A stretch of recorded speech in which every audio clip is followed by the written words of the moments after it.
somebody changed a lot since they lost you. Someone changed after they let go of you, or this person with the Hermit energy and the Five of Swords. It's like this person had no choice but to reflect upon you or reflect about you. And they're doing a lot of reflection when it comes to them thinking about you. Because with the Nine of Swords, they can't move forward. Because this person has changed. They've changed into a completely different, entirely different person. So they have no choice, but they have to reflect upon you and the past that they had with you in order to move forward. But I see what happens with this person, with the Tower, the Magician, and the High Priestess. They have to go against their intuition because they have to ghost and abandon the past that they had with you in order for them to move forward, because there's a lot of regret, but there's also a lot of unresolved emotions, unresolved truth, and unresolved trauma for this person.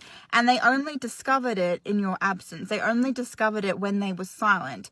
Because with the Five of Pentacles, this person tried so hard to control the connection through manipulation, through ego energy, that when they finally let go of you, they finally surrendered. And they realized that they didn't have any more energy or any input with the relationship because they had to let go entirely and completely.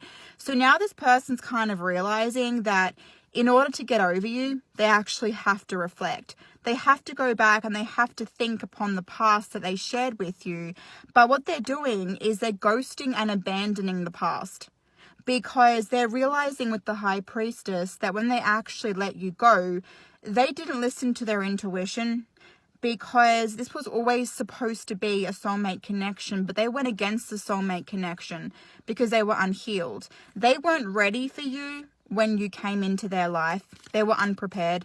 They were just rebounding, or they were just getting into quick connections and quick relationships. So when you came in, you were literally a bombshell in this person's life. And this person still sees you as a bombshell. They see you as someone that interrupted their life. And you were someone that was supposed to shock this person, because you were supposed to be someone to this person that made them grow and gave them so much happiness. But because this person was still so emotionally withdrawn with the King of Swords, this is why this person wasn't ready to grow with you and change and heal. So I see that what's happening now is this person has no choice. It's like they have to ghost you. It's like they have to abandon you, because if they think back, if they reflect back, there's so much more this person is coming to terms with, so much more unresolved truth, unresolved emotions, unresolved trauma that they didn't know they had before, because they were so busy trying to stay in control of actually not losing you that they didn't realize that it took them changing into a completely different person after losing you to realize that the choice and the decision that they've made was not listening to their intuition. It was actually listening to the unhealed version of themselves. But you changed this person, because your absence is changing this person. Your absence is making this person realize that you were a bombshell and you cannot be replaced. And this person misses you all the time. They miss you within other connections. They miss you within other people. But this person cannot go back in the past. They cannot think about you, because if they do think about you, even for a second, this person goes back to an energy where they feel heartbroken, they feel lost, and they feel such significant pain from losing you. Now, someone hates the fact that they can't get over you. Someone can't stand the fact that they still love you, and they actually love you even more after the breakup and after the separation. But this person can't run from you, and they know it. So it's like they can't come up with excuses or reasons that are valid in order for them to say to themselves they're doing the right thing by running away from you, because they're not. This person knows that they need your love. And the thing with this is this person has never experienced real love before you. They've never experienced true love or healthy love. So they never knew the fact that they never had to let themselves go or be emotionally vulnerable with anyone else before. you. So what's happening now is this person is running from you even more after the breakup and the separation, because they're trying their best to get over you. And they have done it every time in the past with every other connection and every other relationship. But the thing is, and this is the reason why this person is flaky, they kind of come in and kind of go out like constantly all the time.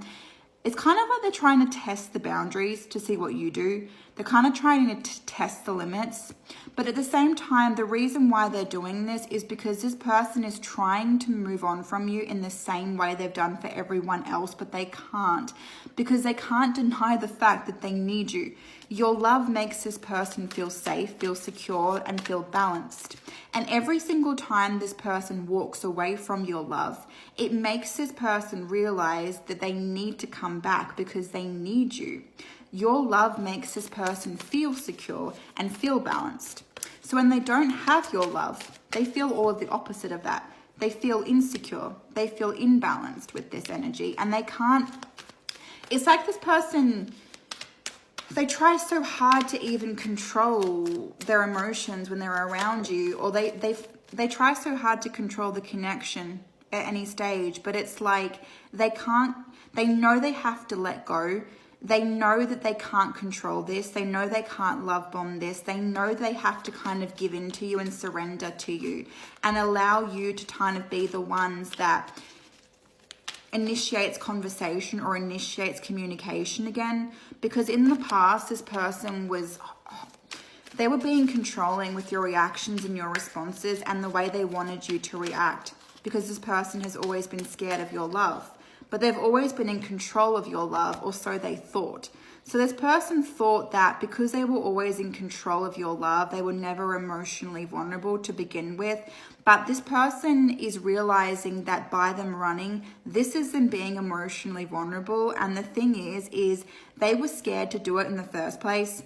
But now they're realizing, and they were kind of wishing and hoping that they had been emotionally vulnerable in the right way with you in the first place. Because now they're letting themselves go to your love, but now they don't know if they have you. And it's also the fact that they can't get over you. They literally can't get over you because they know there's no valid reasons for them to actually run with this. So I see that what's happening with this is this person is going to try and, I feel like this is a very specific message, okay? But I feel like this person's going to try and weasel their way back into your life by being your friend. And I see that they're trying to do it for control, but they're also trying to do it in a way that pisses you off, because it's like they know that you don't want a friendship. They know that you can't just be this person's friend because there's too much love there. So I see they're going to do this in a way to get your reaction and to get your response. All right. But what I see with this, and this is the honest truth, this person needs you. They need your love. They're not going to tell you this though. So they're going to try and act pushy and controlling to get you to come back into their life. But the thing with this is that this person won't give up. Even if it feels like this person ghosts you and abandons you, this person deep down does not want that. They do not want that. So you can feel safe and comfortable to speak your self-truth. You can feel safe and comfortable to say to this person and in this situation, if you are not happy with the amount of love or the lack of love this person is showing you, you can say that. Because I feel like there's some of you that aren't saying that because you're scared this person's going to leave. This person's not going to leave. They can't.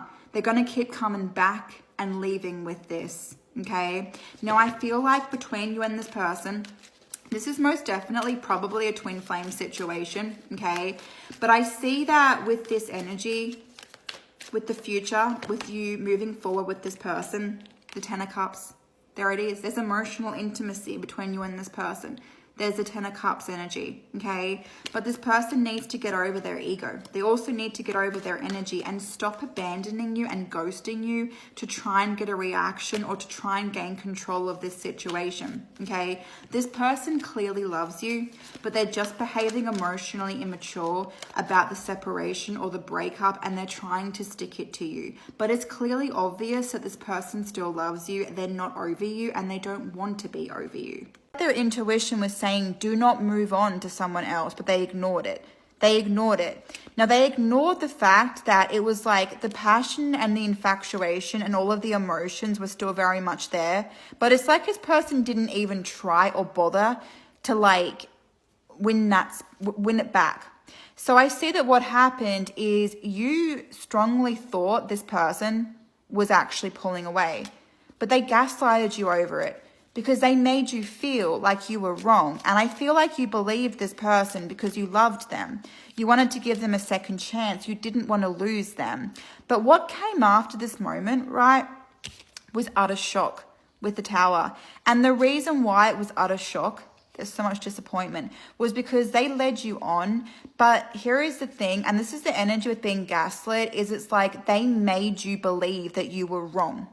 And so to the extent this person made you think and feel and believe that you were wrong, it's so hard to get back your self-identity after someone does that to you.